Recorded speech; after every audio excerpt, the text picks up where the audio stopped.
Hello, welcome everyone. back. This is the Quad Pod. We have a lot of things. I'm Carlo. We have a lot of things to talk about today.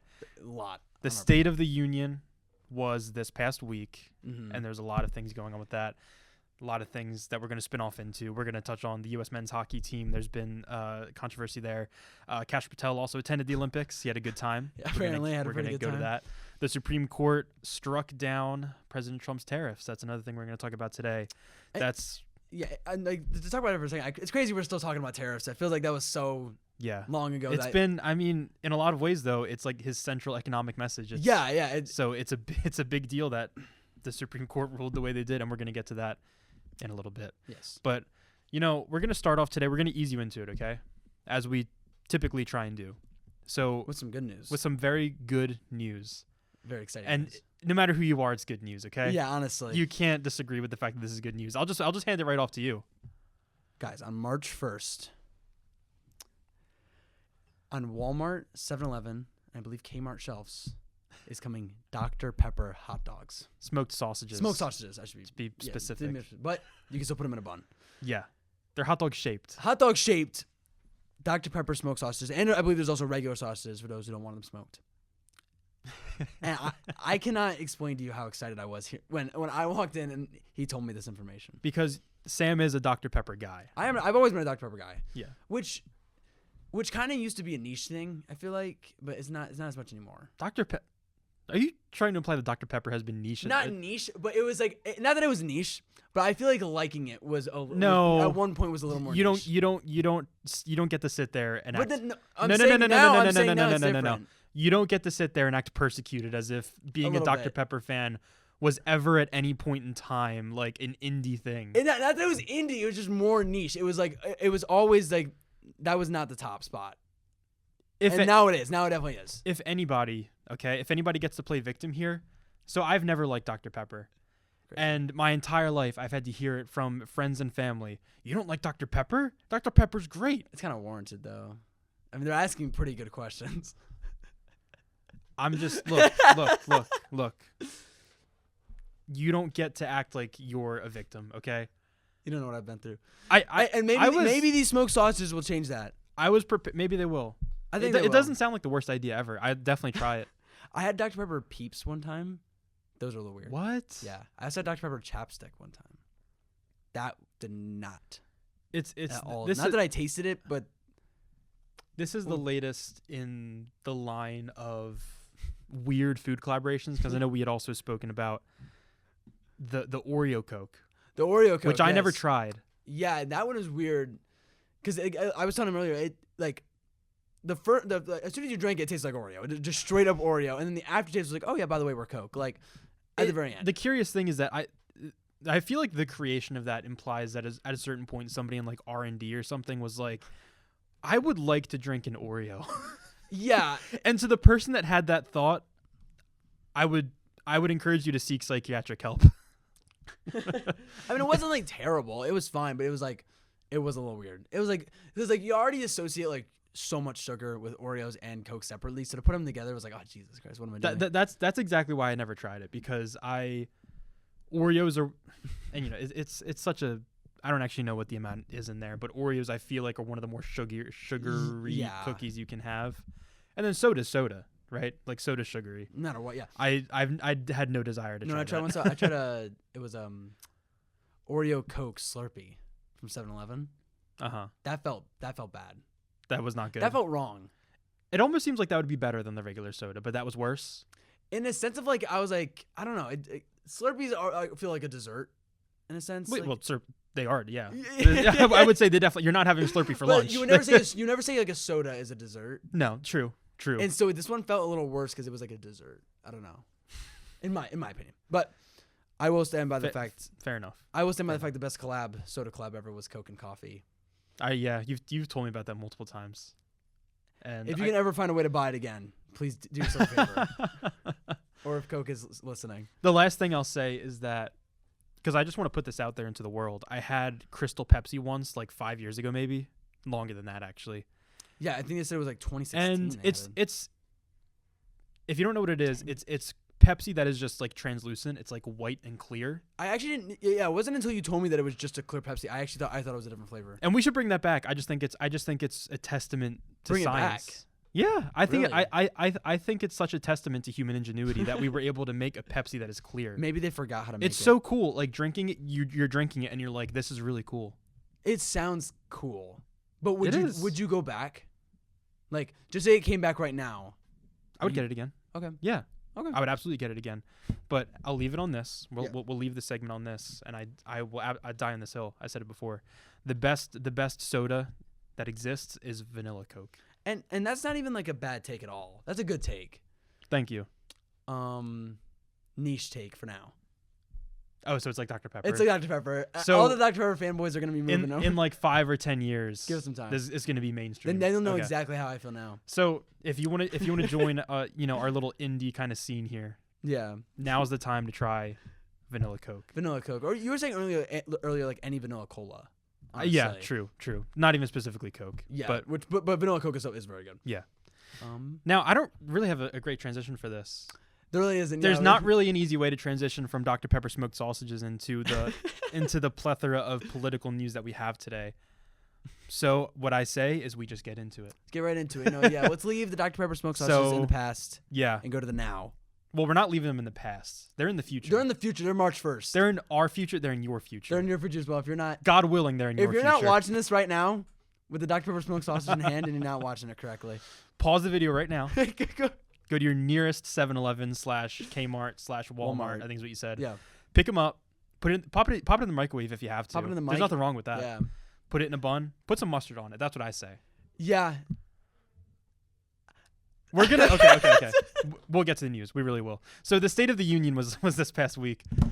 We almost really we almost went on a whole different thing there. But yeah, the State of the Union, I believe it was the longest. It was the longest ever. It was the longest ever. And Trump's longest speech ever. Yeah. He broke his own record, if I'm not mistaken. Mm-hmm. He set the record last year in 2025, and he broke his own record again in 2026. Believe it was an hour 48. That sounds I believe that's it was. If it's not that, it's something around then, which is still. It was over an hour 45. Yeah, and it's kind of what you would come to expect, really, with this second Trump administration. And we'll get to the specifics here, but I know that I did not watch, and my excuse is that was actually my 2-year anniversary with my lovely girlfriend. So I didn't like of all the things to do on my 2-year anniversary, watching Donald Trump speak for an hour and 40 some minutes, not at the top of that list. Not at the top of that list. Now we do have a content or subject matter expert here behind the cameras. Connor watched it. Yes. Did you watch all of it? Yeah. You did watch all of it. Okay. It was. As if you want to walk over, you can. For mic purposes, I won't. But yeah, it was nuts, and honestly, just straight up cannot recommend. Not a fun way to spend 2 hours. God. But you made it more bearable on yourself by. I was coping with the insanity of it with a light beverage. Yeah. And I really do feel like that's the only way to do it. Yeah. And it was just one of those things where there was not even sort of the normal amount of like substantive like horrors that are like that are like important to pay attention to. This was just the kind of rigmarole, like terrible like sort of fluff stuff, like sort of boilerplate. You know what it is that I think if you look back on Donald Trump's first term, you could make I wouldn't make the argument, like I personally wouldn't, but I would understand if somebody would look back on Trump's first term and be like, oh well, he was a good speaker, like he could get like the attention of the room, like he had like an energy to his speeches, like Donald Trump at this point in his second administration, straight up not a good speaker. Terrible. Here's the thing though, it's like if you compare like you can look back at that first term of Trump's and be like, oh, it wasn't that bad. But if you compare it to the president directly before him with Obama, who was phenomenal at speaking in public, in public, it's impossible to even compare almost. But yeah, looking now with the Trump we have now, it's like, okay, maybe it wasn't that bad. And it really is a shame that, like, despite the fact that I think for, I'll say like 75% of his policies, Joe Biden was a pretty solid president. Yeah. You do have to look back to Obama, to a time where there was like a president that was like really inspiring. and that really, like, it's a shame that we've gotten to such a point, because I think even if you were to like even ask like maybe like the framers back in like the 1780s, 1790s, like the role of the president, one of the main roles really should be to like be that kind of like inspiring figurehead of American democracy.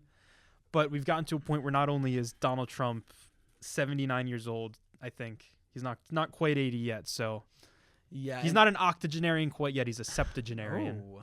Busting out the words on you today. Big word today. Vocab word of the day. So yeah, we have a borderline dementia patient dictating almost all of the policy in the United States, domestic and foreign. Any conservative right now would be like, well then, if that's such a concern, why would you elect Biden? It's like, because. But yeah, that's it's pretty much a fair comparison. Honestly, yeah. But I mean, well, I was being a little facetious, but sorry, what were you saying? But here's what I'm saying. With the State of the Union thing, I think I was on YouTube an hour before. I just opened the website, and I saw that it said State of the Union happening in this time, and I thought, oh Jesus, like, I was like, you know what? I'll read the article for the quad pod after. Yeah. I remember specifically thinking, like, all right, no, that's gonna be important for the quad pod. I know I cannot sit through that whole thing, and I'm glad I didn't even try. I don't blame you. Hour 48 minutes, something like that. And I was also impressed isn't the right word. I was maybe caught off guard a little bit, because if I'm not mistaken, and Connor, you can correct me if I'm wrong because you watched it. It started at 9:00 Eastern. I believe it did. Yeah. And that decrepit man being able to deliver an hour and 40-some minute speech at 9:00 p.m. Gotta be on something. You can only imagine the amount of stuff they were pumping into. He went to RFK before that, and he's like, whatever you got that can get me through this. Whatever's in your pockets right now, hand it over. He does have stuff in his pockets for sure. Did you guys see, by the way, RFK said he snorted coke off toilet seats in college? On Theo Vaughn's podcast. That's a real thing. Just a little.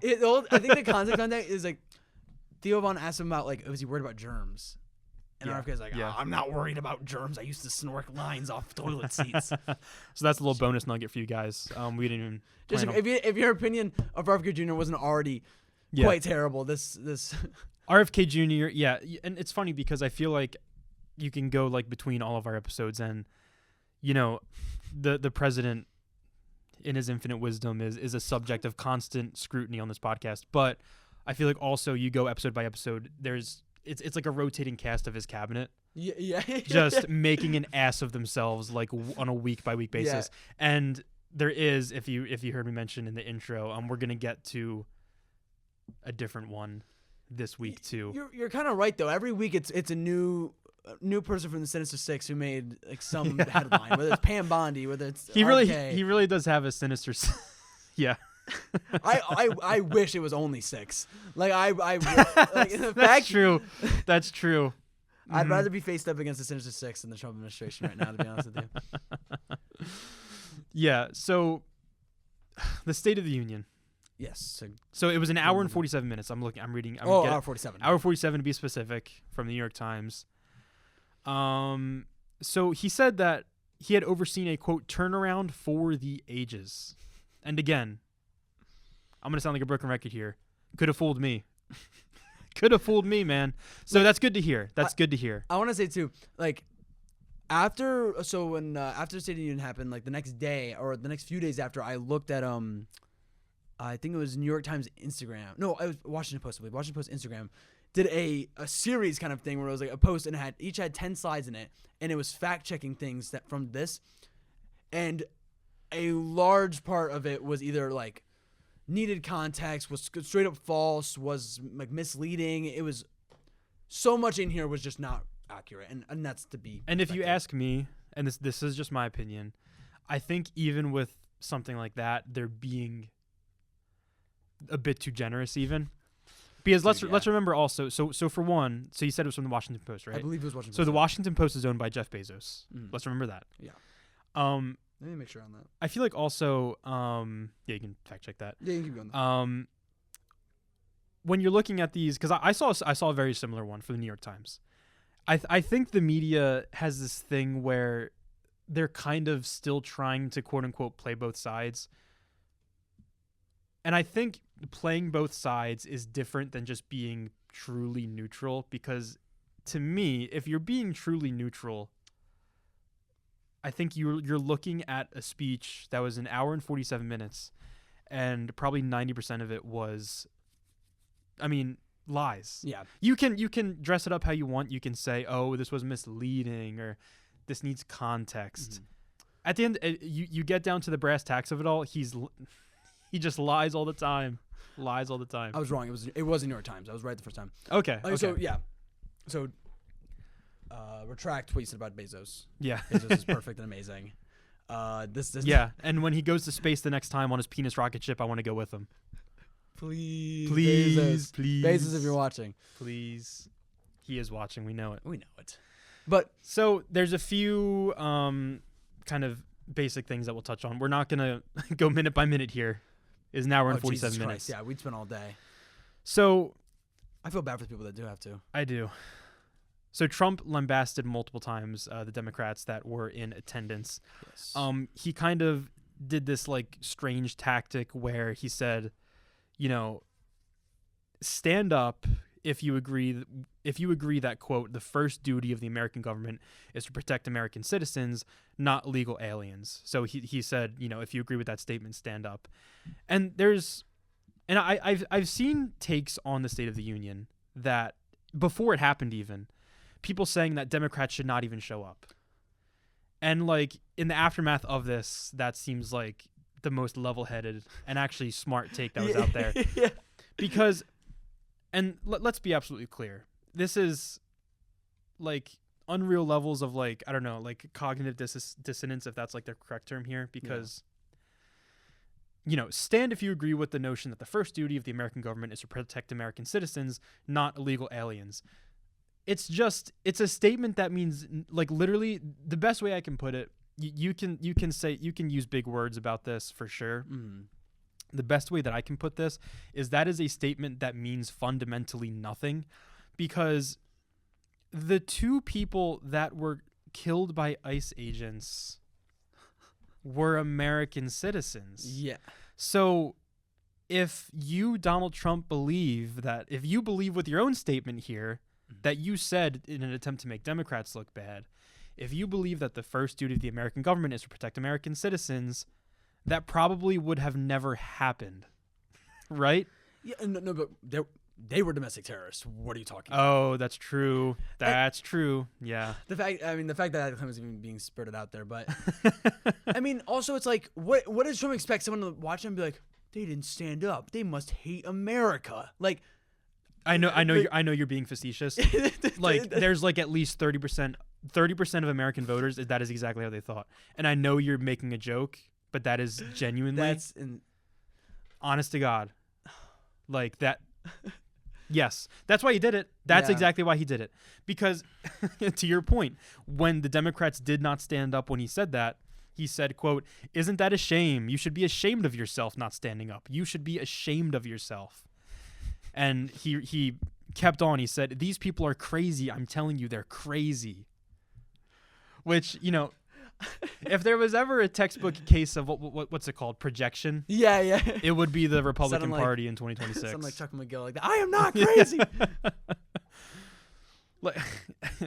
like I don't know. It's so just like, you can tell that like stand up, if you like, this was like crafted so precisely because they know Democrats wouldn't stand up. Yeah, and it just goes to show you how incompetent like everybody involved in the administration is, because I would be shocked if Donald Trump is writing his own speeches and it's not speech writers of some sort.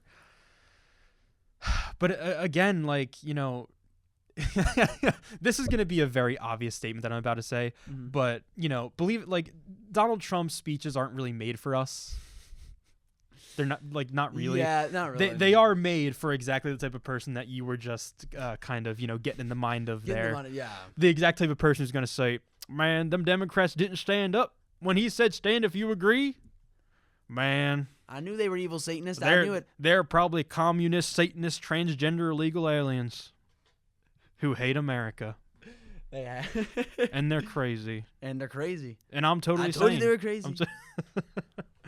So that was a constant theme throughout the speech, the demonization of Democrats. Even though, again, one more thought. I'll let you have your thought. Again, it's just so funny because, like, what do you have to gain from demonizing Democrats when, again, your party has power in every single branch of government? Mm-hmm. I think that kind of goes on what I was about to say. I think it was about more the midterms. I think he was trying to that's snowball. Absolutely true. Yeah, absolutely just to be see, these people hate America. You don't want to vote for them in the midterms. Yeah, whenever upcoming. And absolutely, yeah. And he's gonna mention this at some point down the line. He's gonna be like, "Well, they didn't stand. They hate America." They basically said it. They basically do. Yeah. So another thing that was interesting about the State of the Union, and this is going to spin us off to in a bit of a subtopic here. Mm-hmm. So we'll get back to the State of the Union. Yeah. So the U.S. men's hockey team was there for the State of the Union. The U.S. women's hockey team was not there at the State of the Union.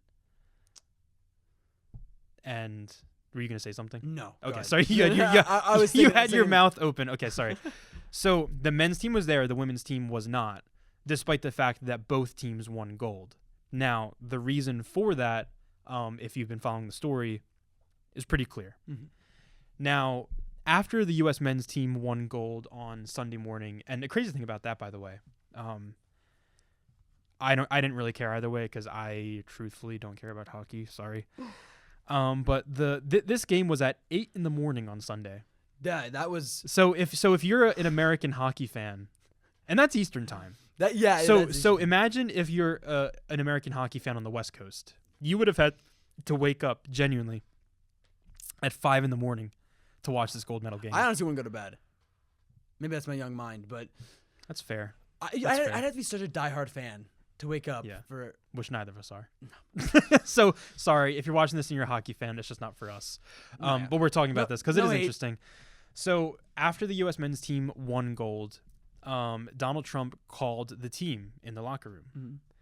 and he said that, in so many words, he said that he should invite the U.S. women's team or else he will get impeached. Which, to which the men's team responded by, kind of laughing at it. And there's been opinions about this. I know one of them is that, these guys just won gold and they're probably, totally like euphoric and like high off the adrenaline and stuff. Yeah. And I get that. So that being said, if it were me, and I know it's funny to say that because I'm not an Olympic athlete, I never will be. Yeah. But if I were in a situation where Donald Trump was calling my team or whatever, I'm not even in the room for that. Oh my God. There's nothing that guy says that I want to hear. But they laughed at the joke comment, whatever you want to call it, from the president saying that, basically kind of hardcore disrespecting the women's in my mind. The women's team that also won. That won gold. That had the same exact achievement as the men's team. And so they pretty clearly enjoyed the phone call that he gave them in the locker room, and they attended the State of the Union. This baffles me for numerous reasons. How can you be like, I don't know. How can you be a woman in the cabinet right now, like siding with Trump, and then see this blatant like form of misogyny? Yeah. And just be like, and just stand by and let it happen. It's gotten to such a point. I mean, you're totally right.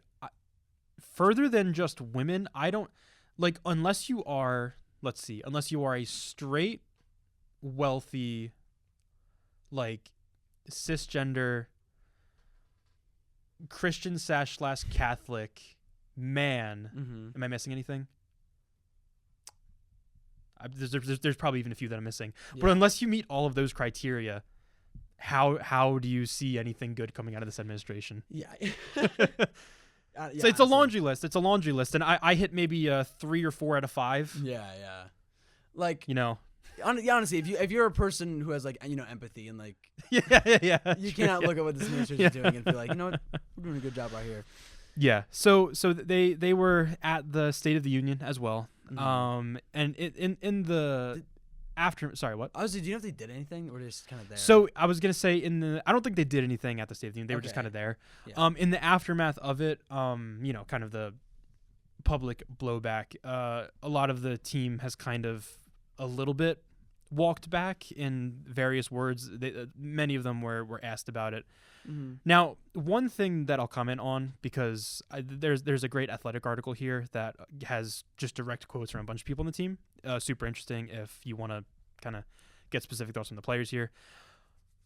A common thread that I would like to comment on that I just have never really understood, and I'll explain why, but you'll hear this from players in any sport, like whether it's like a Super Bowl winning NFL team, World Series winning MLB team. We talked about when the Dodgers went. That's right. Last semester. A thing that you'll hear from these athletes is that, no matter who's in office, it's such an honor to be invited to the White House. No matter who the president is, Mm-hmm. I'm going to take the opportunity to meet the president. Like, and the thing is with that is if it was any other president, I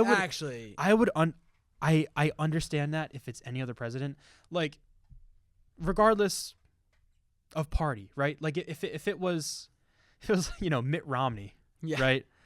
Mitt Romney, Barack Obama, I don't know. But this is not that. Yeah, it really isn't. Like if I won a championship right now in whatever sports league, I'd be so mad to get invited to the White House because I'd have to decline. Like I would never would have declined it ever if it wasn't for Trump being because to stick with that like reasoning that just blanket statement, it's an honor to be invited to the White House, it's an honor to be invited to meet the president. Like baked into that statement is like the implicit like belief that nothing is fundamentally different now than it has been before, when it just is. It just is. There's just so much going on right now, and then like, to think that now's a good time to see the president. Like it is not normal that the sitting president of the United States is basically an open sexist, and this is if you haven't been paying attention, this is not just his comments about the women's team I'm referring to. There was a few weeks ago when he ranted at Caitlin Collins in the Oval Office, CNN's White House correspondent, saying that she was a terrible reporter. Meanwhile, she had basically just asked him a question about the Epstein files. Yeah, and he was like getting on her back about not smiling.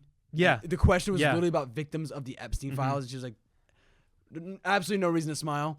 Yeah. And you wish that was the only time he pointed out a woman reporter and called her a terrible reporter. But also, and you'll remember this too, prior to that, he said on Air Force One to a woman reporter, "Quiet, piggy." Mm-hmm. So, and I just say that to say that when I say that the president is sexist, this is empirically provable. Yeah. There is evidence to this. I mean, even before he was president. Before he was president too, yeah. So it's not normal that the president is a sexist, racist, homophobic, man with questionable. Everybody knows about the Epstein files. I'll just say that. Yeah. Everybody knows about that. Yeah. It's not normal that the president is defying court orders, defying the Constitution every single day. It's not normal that the president is basically, or had in the past, because the Minnesota operation, as far as I understand, has been rolling back. But it's not normal that the president has basically occupied an American city with a armed militia and killed American citizens. Basically what I'm saying is if you are going to stick with the narrative that, and you're going to hide behind it, because that's how I view it really. Yeah. I think you're kind of cowarding behind it if you're going to say it's just an honor to be invited to the White House. It's just an honor to meet the president. Like, I don't think the politics are a part of it. like when you say that, you are basically saying that you think not only that all of this is normal, but that all of this is fine. Yeah. Like, to me, that is absolutely a statement that you are making, and I find it to be really irresponsible. At best, really irresponsible. Like we said though, like if it wasn't right now, if it wasn't Trump, if it was any other president, it is an honor, 100%. It's just with how many terrible things are happening, it cannot at all be an honor with such a terrible person as well. Like, I would go and shake George W. Bush's hand. Yeah. Pretty bad guy, all things considered. Pretty bad, yeah. But there's levels to it. Yeah. There's levels. That's why Dante had 9 levels of hell. I think 9. I never read the book. I don't know. There was a few levels there. There's a few. Yeah, there's a few. Yeah. It all relates back to the presidents. And I feel like you get to a point like maybe if the guy is projected to go like 1 through 4 levels of hell, that's fine probably. But if he's projected like 5 through 9 and Trump is like projected like 11, which doesn't even exist as far as I think. Trump even knows that from the way he talks about the afterlife. He does. Numerous times. But he's reversed course on that too. He thinks he deserves to get in now. Yeah, he's not the perfect candidate. But he's done a lot of good things. He's done a lot of good things for a lot of people. If you're asking Pretty true. But going off of the hockey team as well, somebody was in the locker room when they were celebrating. Had a little fun. And this is what I promised you all. So we have Clown of the Week. It's another member of Trump's cabinet. This time, and he's probably been Clown of the Week at some point before. Well, he definitely has been, actually. Definitely, yeah. I forget what point. But director of the, let me see, FBI or CIA? FBI. I don't know, brain fart.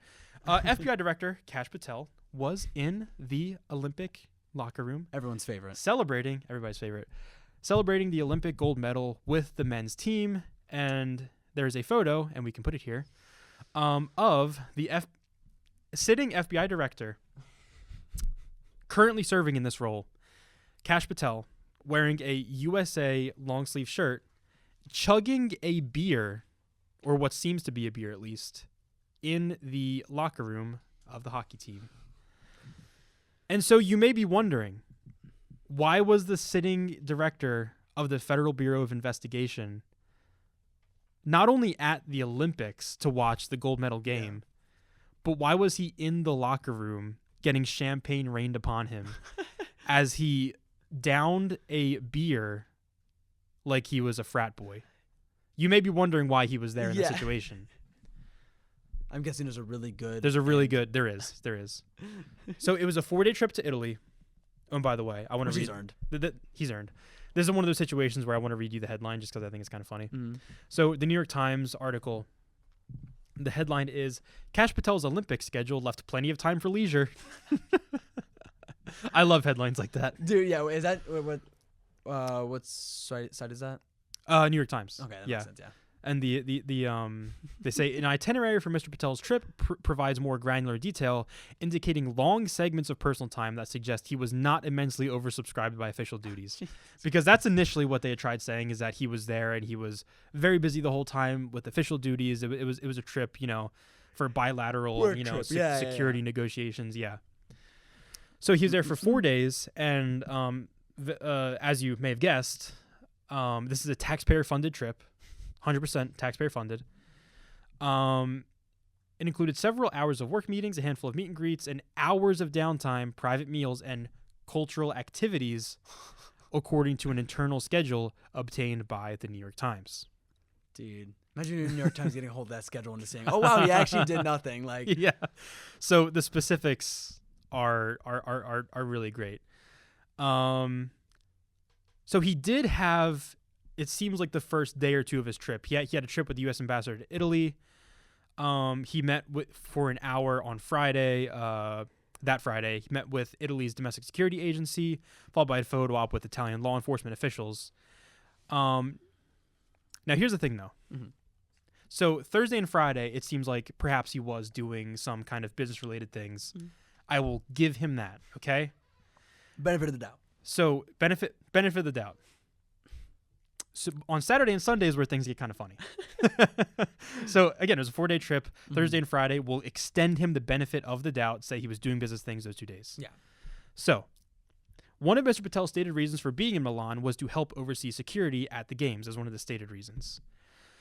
His schedule for Saturday lists one 20-minute briefing with the Olympic security team, along with a half-hour tour of the Joint Security Operations Center, capped by a private lunch with an unspecified guest. So, 20-minute long briefing, half-hour tour of the Joint Operations Center, and then the private lunch with an unspecified guest. So there's no way of knowing who we had lunch with, but of what we do know, so 20 plus 30, quick math, 50 minutes, not even an hour. So, but in less than an hour's worth of working on Saturday. So if you're looking at official business for Saturday, not even a full hour of work, and then even if you want to say it was a lunch with a high-ranking official that maybe was productive, fair enough, but he was still eating lunch. And also, the thing is, they did disclose that he had, lunch and meetings with the head of Italy's domestic security agency. He had dinner with the U.S. ambassador to Italy. So they did disclose in prior days specifically who he was meeting with, because these are people that you can see, okay, it makes sense that the FBI director is meeting with these people. So, again, this is totally my interpretation of it, but I feel like if it was somebody that was actually important, if it was somebody that actually made sense for Kash Patel to be having lunch with, they would have disclosed it. It would have been there, yeah. Probably just with his wife. So, after that, on Saturday, it was a weekend. Give him a break. So it was, you know what? Yeah. And he's only the director of the FBI. It's really not that important of a job. Honestly. The period between 2 p.m. and 6:30 p.m. was reserved for what was listed as, quote, personal time / cultural activities, followed by a private dinner with another unspecified companions, plural, it says. Okay. And, personal time / cultural activities, that kind of just sounds like he was on vacation to me. Yeah, a little bit sounds like personal a vacation. time, cultural activities. And again, let's do the quick math here. 2 p.m. to 6:30 p.m. That's 4.5 hours as compared to the 50 minutes of official business that was going on prior in that day. Why would you even put that on? Like, if you didn't put that on, you could make the claim, oh, he was working from the hotel, or he was doing this. I think here's the thing, and maybe this even walks back to what I said about disclosing the guests. I don't know that this was ever meant to be public. Okay, because there is a line in here where one of the spokespeople from the FBI says that, the disclosing of this schedule is a crime, and we're going to find who did it. Okay. So bear that in mind as well. Now, Mr. Patel's Sunday schedule, the New York Times says, listed only 2 events. Okay. The gold medal game between the United States and Canada, followed by a 7 p.m. flight home to the East Coast, a more than 4,000-mile trip that would typically cost tens of thousands of dollars. Jesus Christ. So his agenda for Sunday was literally go and watch a hockey game and then go home. Well, not only watch the game, but get hammered in the locker room. Oh yeah, of course. That because that's another important part of it. Because you're not really there. There's a little in between. Yeah. You're not really at the game unless you're in the locker room for the celebration, chugging a beer. Dude, I gotta imagine there's someone with a level head in the office in the cabinet right now, just going like, I saw that picture. He's looking all around him. He's like, Jesus Christ, Kash, like, what are we doing? By the way, imagine being one of the players, and you're over the moon. You just won the gold medal championship. You're celebrating in the locker room. Is that Kash Patel? What are you doing here? What? Chugging a beer? This is so weird. It's so weird. I don't know how, why. Look, if you're there to watch the game, cool, whatever. I mean, it's not your job, but whatever. And the thing is for me is that Kash Patel is almost at a point where I almost don't even care that much, because I feel like Kash Patel falls more into the category of useful idiot. A little bit. Donald Trump, you know what I mean? There's levels to it. You have Donald Trump, Stephen Miller, Marco Rubio, J.D. Vance, these kinds of people that are up there making the decisions. I don't actually know what Kash Patel does or has done in the role of FBI director. I think he's just kind of there to not release the Epstein files. I was just going to say, I think the only thing he's actually done is not release the Epstein files. I think that's the main reason that he's there. And so he probably does have the free time to take a 4-day trip to Italy and watch the Olympics. Yeah, he's really earned it. On the taxpayer dime. It's already coming out. The document, people are noticing documents that are supposed to be there that are completely missing. That, of course, they're supposed to have Trump's name on them. Yep. 100%. And it's just... But as we know, there's never been anybody more innocent than Donald Trump. We know this. Donald never done anything wrong. Trump. So I know you mentioned So Kash Patel doesn't have a wife, but he does have a girlfriend. And just right. an interesting, fun little tidbit in here. New York Times writes, Mr. Patel has offered comparable explanations on his taxpayer-funded adventures, I guess. Yeah. When pressed on his decision to provide SWAT team protection for his girlfriend, Alexis Wilkins, a country singer and right-wing activist, as well as for his heavy, of course, yeah, as well as for his heavy use of federal resources for travel that has at times appeared to blur professional lines. So, to say blur is like really a stretch too. It was so obviously just not. And this is great too. I didn't even see this. So they list a few things here. It says last summer he flew in a government jet from the Washington area to Inverness, Scotland, for a getaway with his friends, including former Navy SEALs at the Carnegie Club, an exclusive golf resort. He has friends. That is crazy that people like that have friends, right? I can't imagine it's friends the same way we're friends though. Like, no, it's not like an actual friend. It's like no one goes and like. You know what it is? What? It's like. I don't know if there's I'm trying to think of like an analogy, but basically I think what it is, he probably had people that were like acquaintances, and they all come together, and they're like, guys, like Kash just got promoted. He's the FBI director now. Like no way. Like we can go to like Scotland for free. And they're all buttering up to him. Like, oh my god. There's no way. Because you're right. There's no way. Or it's like they forgot Kash Patel was in the group chat. That's how I'm more imagining. They're like making all these plans. Everyone's saying yes, and Kash is like, I should be free. And it's like, oh, what? It's like, you shouldn't even be free. He's the FBI director. Whatever. You should be busy, man. No, man, I wouldn't want to take you away from your job. It's like, no, I already called off. It's like, no, I'm not doing anything anyways. I actually don't have any plans. Yeah, I just burned all the files. Like, I'm good. That's really all I was here to do. I really need a vacation for all the smoke and the. Dude. It also says he has also taken flights at taxpayer expense to a private hunting ranch in Texas and to a wrestling match in State College, Pennsylvania, to watch a performance by Miss Wilkins, his girlfriend. So yeah, I mean that's probably all important stuff for taxpayer money to be going towards. Basically. Like how arrogant do you have to be like do this trip and be like, yep, you know what? The taxpayers, they owe me a little. Okay, I'm doing all this work for them. One flight here and there can't hurt. Not only is he wasting money, but Senator Dick Durbin of Illinois, which has always been a pretty funny name. I was gonna say, there's no way. Side note: if you're born after the year 1990, and your name is Richard, there's just no way you're going by Dick. No way. Right? It's going out of style. Nobody wants to be Dick. No one wants to be Dick. No.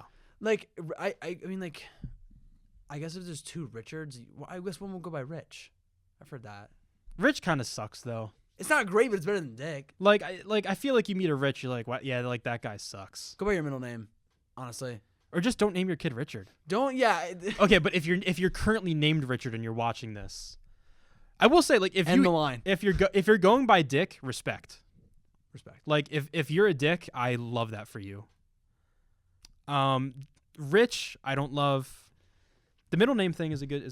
Yeah, honestly, like I think that's I mean, like you say, it'll be soft if you just don't. If you're it only really works. One would be called Dick if there's two of them.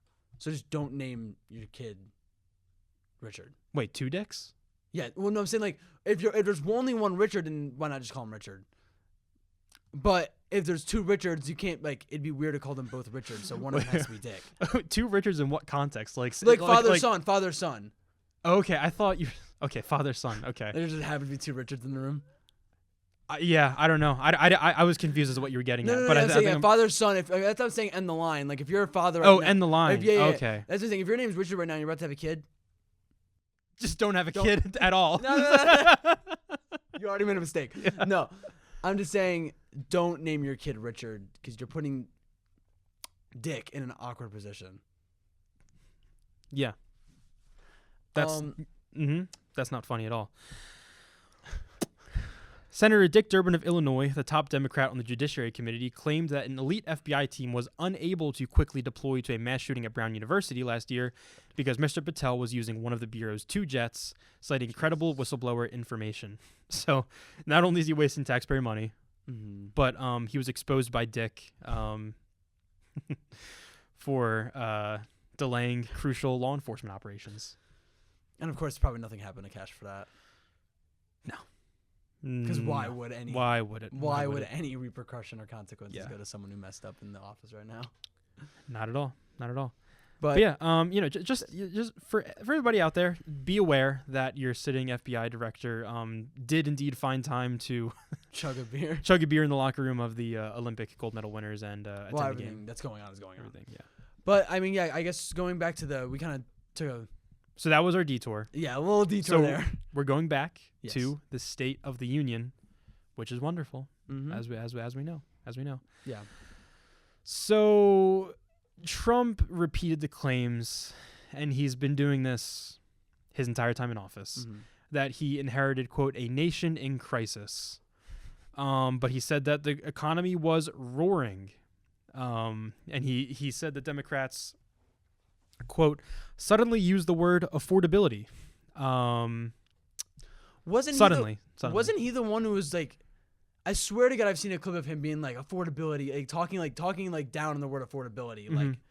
Oh, and yeah. Now, am I wrong for that? No, Like, you're not wrong. I think that was around, I think, Thanksgiving of last year. Yeah. So now all of a sudden affordability is good. Yeah. Not when Democrats talk about it, though. No. It's great. It's really great because the economy has not improved, and I'll touch on that a little bit more when we get to the tariff part because that's another big part of this. Yeah. Oh, I was saying on top of that, there's a lot of claims in here where he's like, this is the best it's ever been, or like employment, or this and that. It's like, technically, yes, it is the best it's ever been, but that's also because there's the most people that have ever been here, like, Yeah. and like population played a huge role in that. And also, when you cite figures like GDP and like total economic output, you're very much ignoring the fact that the lion's share of that money is going to people who already have all of the money. Yeah. And average Americans have just had more expensive, like prices across the board, living expenses. And yeah, they say here, the New York Times says, polling shows voters remain concerned about the economy, and Republicans know that voters' attitudes about affordability will be crucial to November's elections. And yet, the president has often shown little discipline when it comes to addressing these worries. Yeah. Which he hasn't. Yeah, no, I totally agree. Another thing here, and I'll hand this off to you. Okay. The New York Times observed that Trump did not spend much time at all talking about Iran.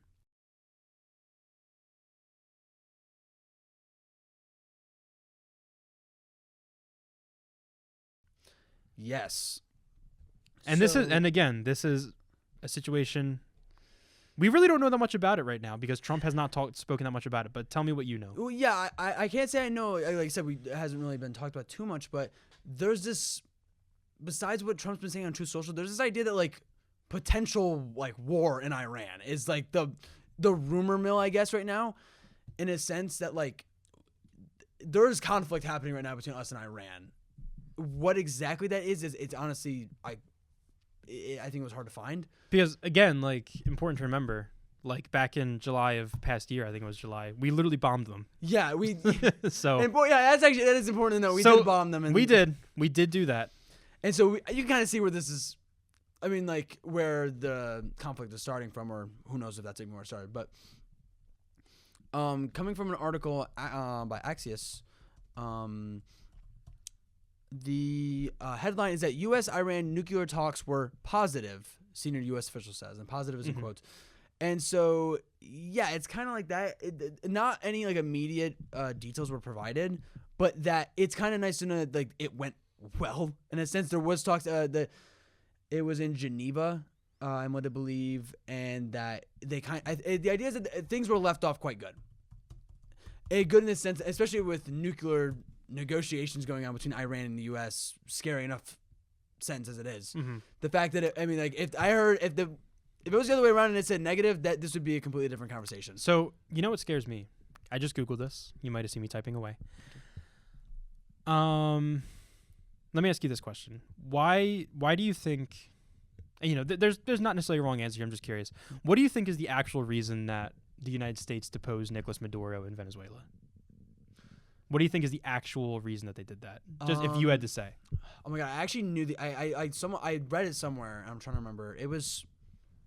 You might have read it in an article that was written by one of the best writers. Yeah.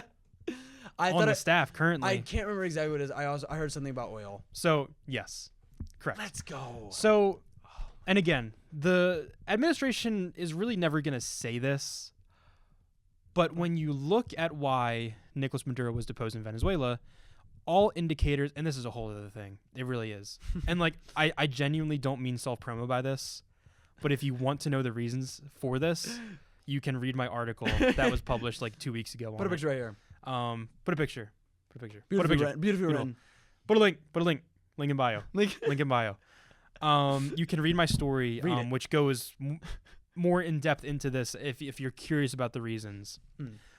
But the United States deposed Nicolas Maduro in Venezuela, in so many words, because they have some of the largest oil reserves on Earth, and Donald Trump would like to have access to that. What scares me is that upon a quick Google search here, it has been revealed to me that Iran holds the world's third largest proven crude oil reserves, estimated over 157 billion to 208.6 billion barrels. So that it's always about oil. It's always about. So for as good as things may be going right now, I sure hope that Donald Trump does not catch wind of the fact that they have over 200 billion barrels of oil in that country, because the moment he finds that out, we will wake up the next morning and find out that we invaded Iran. Yes. And that's just my prediction. The Venezuela thing, we had been talking about that for a while with the whole boats and everything, and then all of a sudden, boom, we were invaded. Well, I guess Marco Rubio is still like the shadow president. That's right, the shadow president. So that's still Who will be the shadow president of Iran? Put your thoughts in the comments below. Cristino. Wait, no. He doesn't like Cristino anymore. Wait, who would be my bet? Who would be my bet? This is a good question. Ooh, yeah. Who will be? Do you think Kalshi's taking bets on this right now? Kalshi's got to be taking bets on this. Who will be the shadow president of Iran? I think it's going to be JD. It's going to be JD. I think that this is actually going to spawn the rekindling of a friendship between Elon and Trump. And Elon is going to take over. I know it's been a while since we said that name on the podcast. Fuck that guy, dude. For my longtime fans, there was, I'd say last spring semester, there wasn't a week that didn't go by we didn't talk about Elon. And so bring back a classic, a deep cut. I hate that guy. I think Elon's going to come back and rule Iran. It's well documented, but if Elon Musk has zero haters, I am dead. But it looks like neither Elon nor JD Vance will have to take over Iran if the talks were positive. I'm sure they were.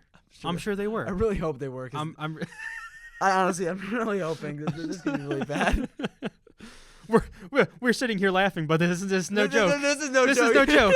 This is no joke, guys. Please do your research on this further.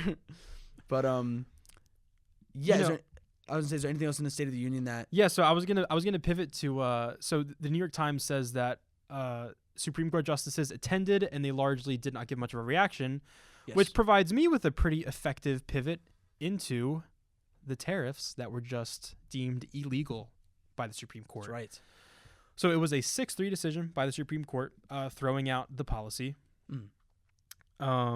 which was basically Trump's landmark economic campaign proposal. Yeah, everything was around tariffs. Even when he became president, everything was still about tariffs. And one of the I guess funny things about it is every time Donald Trump talks about tariffs, he fundamentally describes them incorrectly.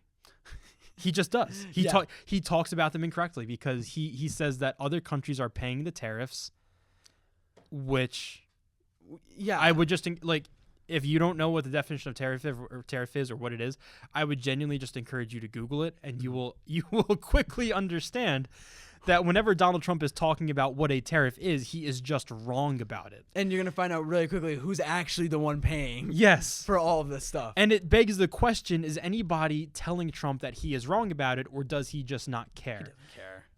That's true. But I feel like there's a non-zero chance that the people in a circle are just kind of too afraid to tell him that. Do you think actually Trump is just a very misunderstood guy who actually just has a lot of things wrong? I don't believe that. No one around him. Everyone around was like, "Don't say anything. Don't say anything." So The tariffs have been struck down, and there's an interesting thing about this. So immediately he said that he was going to re-implement tariffs under a different measure. We will see how that goes. We'll update you on that accordingly. No matter how much we want to just the whole idea of a tariff to be gone now. Nope. It's gonna be back. Don't worry. We'll still have the tariffs. So do you remember, even like before the election in 2024, how all of the prominent economists in the United States and like anybody who knew what they were talking about were screaming from the rooftops that a tariff regime that Donald Trump was proposing would just straight up make life more expensive for Americans. Do you remember that? Yes, I do remember that, exactly. Okay, because we talked about it at length, so I know you remember that. Mm-hmm. So would you be shocked to hear would you be shocked to hear that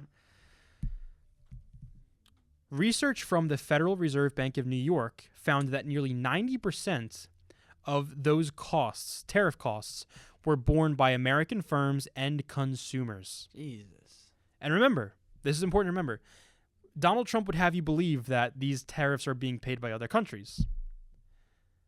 What I just said is that 90% of these costs were borne by American firms and consumers. That means you. That means us. Yeah, so this talk... Okay, sorry. One more thing. The Tax Foundation estimated tariffs added about $1,000 to household costs in 2025 and as much as $1,300 in 2026. The court's ruling does not automatically unwind those costs or reverse the business decisions already made in response. So if you were fooled by the tariffs,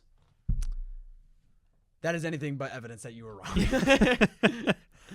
It really is really baffling because I feel like if you're Donald Trump, you almost would want to use this as an opportunity, as like a convenient opportunity to back down.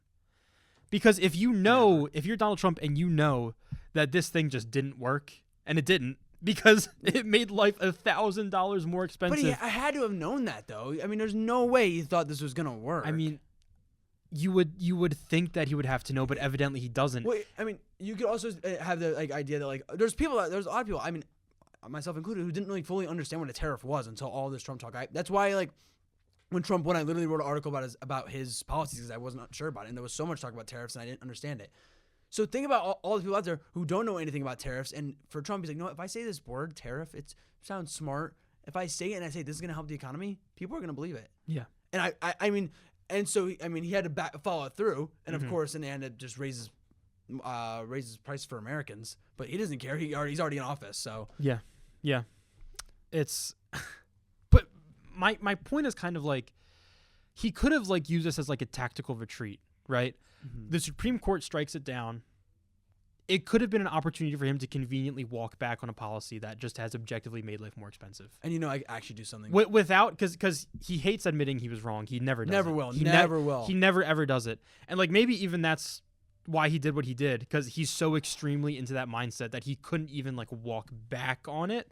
He has to be no, I'm actually doing it again under a different law. That's the thing. It's whenever Trump's wrong, it's not only never apologize or admit he's wrong. Nearly almost every time he'll double or triple down on it. It's not even just so that was he was I think that was bad. Well, guess what? We're gonna make it even worse. And I can only imagine it's gonna get worse for Americans. I think just generally speaking, I really think the Republican Party is having their Home Alone moment. And I'll explain what I mean by that. Yes. You've seen Home Alone? Yes. Okay. So in Home Alone, Kevin McAllister, the night before the Christmas vacation, very annoyed by his family, right? Yeah. He's like, life would be so much better without my family. I wish I wake up tomorrow and they're not there. Yeah.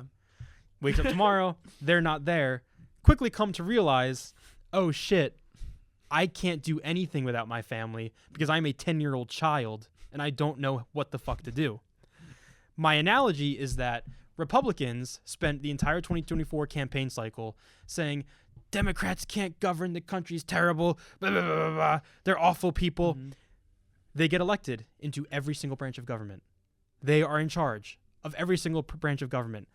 Come to realize, oh shit, our entire political philosophy is not compatible with governing a country of 330 million people in a way that is conducive to the needs of anybody. Oh my God. Yeah, I know. I agree with your home alone analogy now. Like, oh my God, I made all the money disappear. That's what they're saying right now. Like, I agree. I completely agree. It's infuriating, and I'm having trouble even thinking about it. Well, look, Donald Trump seems like he's losing his fucking mind. He's been losing his mind. And this hour 47 minute State of the Union is only more evidence of that. And you know, I saw an article earlier saying that Mike Johnson himself had come out and said that, you know, if Republicans lose the midterms, then, you know, the Trump presidency is basically over. And that he said that it's kind of don't throw me with a good time, right? Yeah, I know. Yeah. Oh my God. And that's the case. And I know I say it all the time, but look, you know, we gotta get there. There's hope. There is hope. Guys, there's hope. Now, speaking of hope, okay, I have something to leave us off on. To leave us off on, okay? Sounds good. So in terms of the United States news, I think we're gonna wrap it up there. But again, I have something that I think you'll all enjoy. This is something you can walk away with and feel really good about. Okay. It's a tale of the underdog, if you will. Did you tell me what this is beforehand? Because I'm actually lost right now. I might have, but we'll see. We'll see. So, sorry, you're scaring me here. So, against all odds, don't look at my laptop. Okay, well, don't look at my laptop. I didn't read anything. Again, it's a story of the underdog, and I really was not. I was not expecting this to happen. Kim Jong-un, by the grace of God, was re-elected as a supreme leader of North Korea. No way. Last week. He won. Wow. Our guy won. He won. Don't think this is an art thing. Pin up to the flag. So Kim. That's great.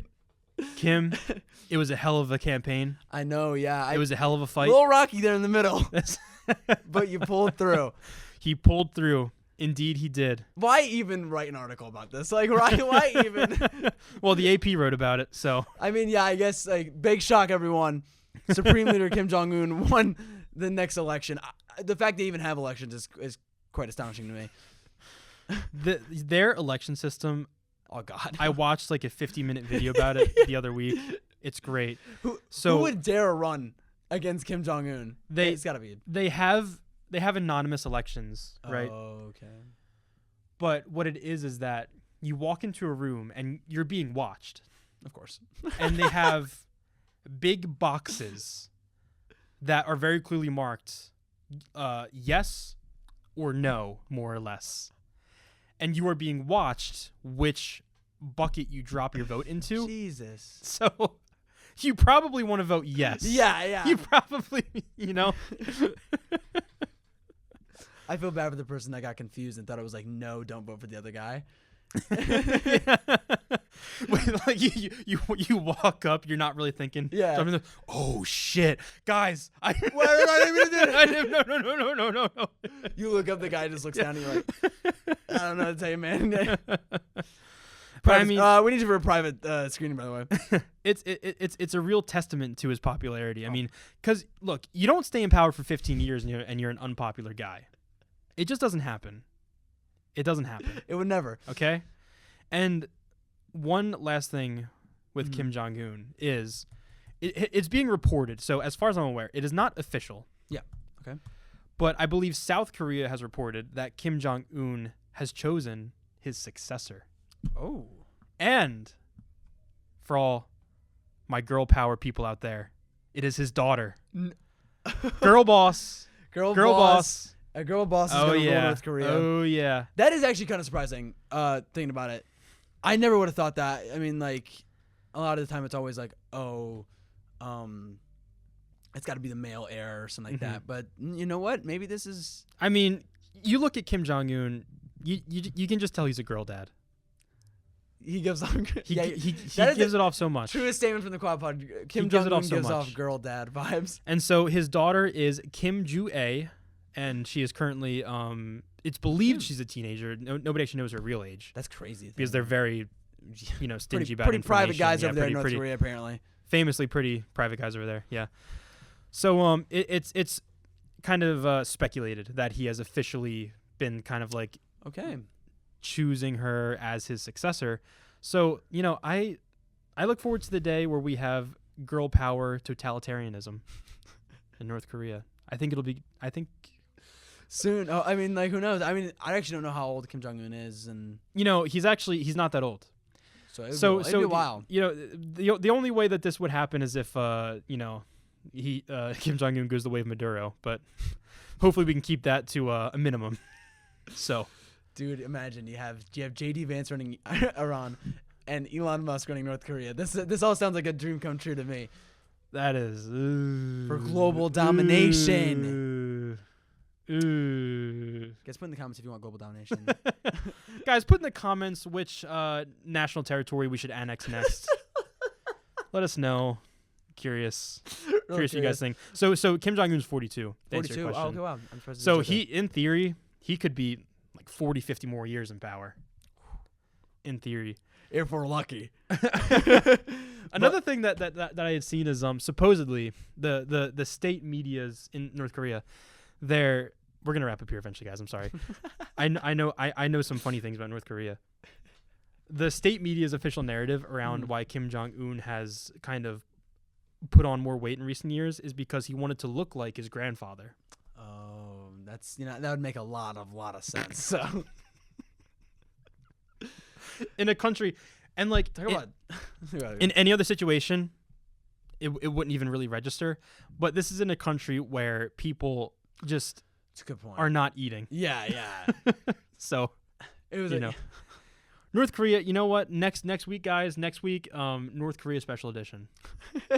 North Korea special edition. If we get more than 100 likes on this next one, talk about spin doctors.